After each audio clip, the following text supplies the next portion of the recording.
Ooh.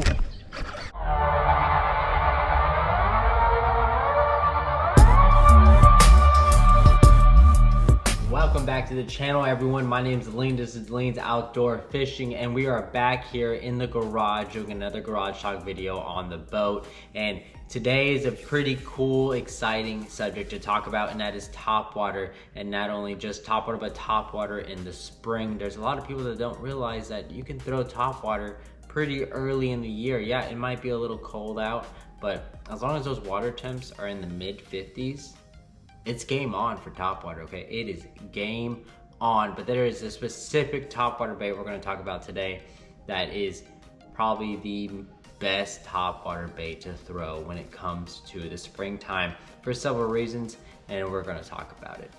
Right here, we have a topwater hollow body popping frog, okay? So it's not about the frog, not about the hollow body, it's about poppin', okay? It's a popper style frog, or poppin' style, however you want to say it.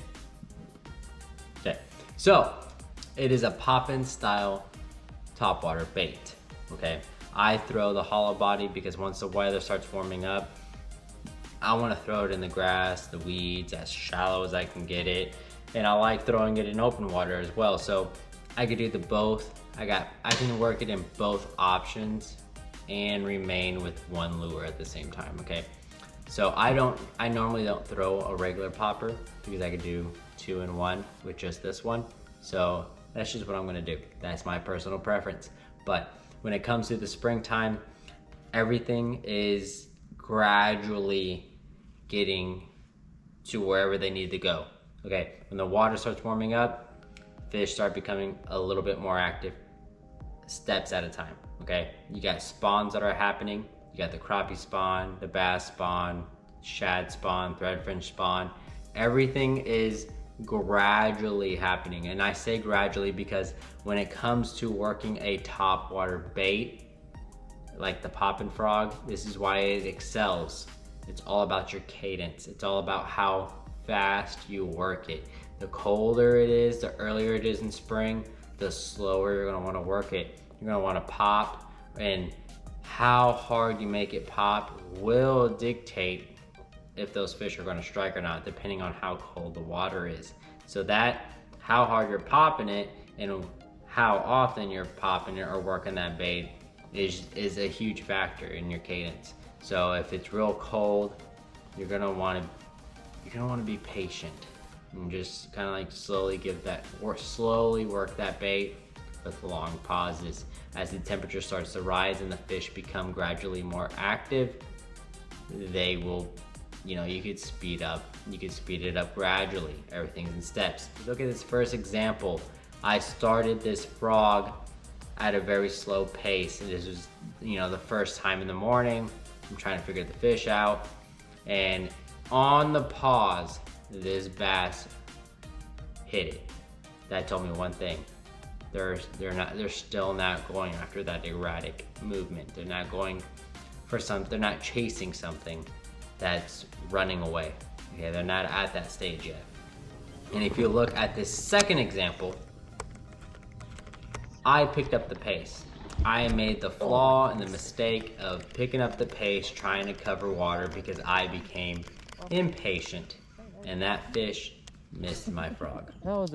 Because I decided to pick up the pace and pick up my cadence when I should have stuck it slow because I got impatient.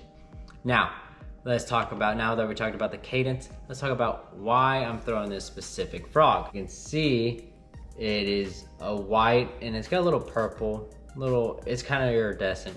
And the reason why I went with this one, black does work. I did throw a little bit of black, but I have more confidence in this one for two reasons only. The iridescent color kind of gives it a little bit of purple. To me, with that and the white combined, I can mimic a bluegill or I can mimic a shad, okay? And the reason why I say this is when you're working it slow, it has that bloop noise, kind of a bloop, whatever, however you want to say it or mimic it. But if in the summertime, the bluegill, you'll hear them make that exact noise in the grass mats. And that's all, it's always bloop, It's you never hear bloop, bloop, bloop, bloop, bloop, bloop. It's bloop. It's just very subtle. And it one at a time. It's not aggressive or anything. So if the water's cold, but the bluegill are out, in my opinion, when you're working a topwater popper frog and you're working it slow, you're mimicking a bluegill. So a little bit of color on the bottom, on the days that it matters, you're mimicking a bluegill. And it just kind of helps sell the deal to the fish to get them to bite. Now on the days that the shad are being more aggressive and they're out and they're roaming and they're being chased down by the bass, that's when moving it more, at a faster cadence, is gonna pay off, because those shad, they're very erratic, they're very, they're full of energy. They're just a ball of bait fish, always on the move. And when the bass are at it, they're gonna be at it. And that's when you really speed up the pace on your cadence on your popping frog. And that's where I like a white belly, to mimic a shad. And that's, I think, on your cadence, let me put this in. I believe on your cadence with how slow you're working it and how fast you're working it. You're either gonna work it like a bluegill to mimic a bluegill, or you're gonna work it to mimic a shad. And that's why I think this is the best topwater bait to throw in the springtime. Because the bluegill and the shad, they both spawn in this time of year. They're both getting active, and it's gonna start with one first, then it's gonna start with the other. So this bait covers both of them at once, depending on your cadence. That is the very most important part about this video, is your cadence. You're gonna fish it slow, you're gonna fish it fast. But either way, you're gonna get a topwater bite, as long as you take your time and figure the fish out, whether they're wanting something slow or they're wanting something fast. So you don't have to wait till summer or whenever the weather gets real nice and warm and hot for that topwater bite. Topwater is there in the spring, and it could be the best bite you could get, because the big mamas are out and they will annihilate that topwater bait. If you like this video, go ahead, hit that like button, leave a comment down below. If you haven't already, if you're not already, hit that subscribe button. My name's Delaney, this is Delaney's Outdoor Video. My name's Delaney, this is Delaney's Outdoor Fishing, and I'll see you next time, folks.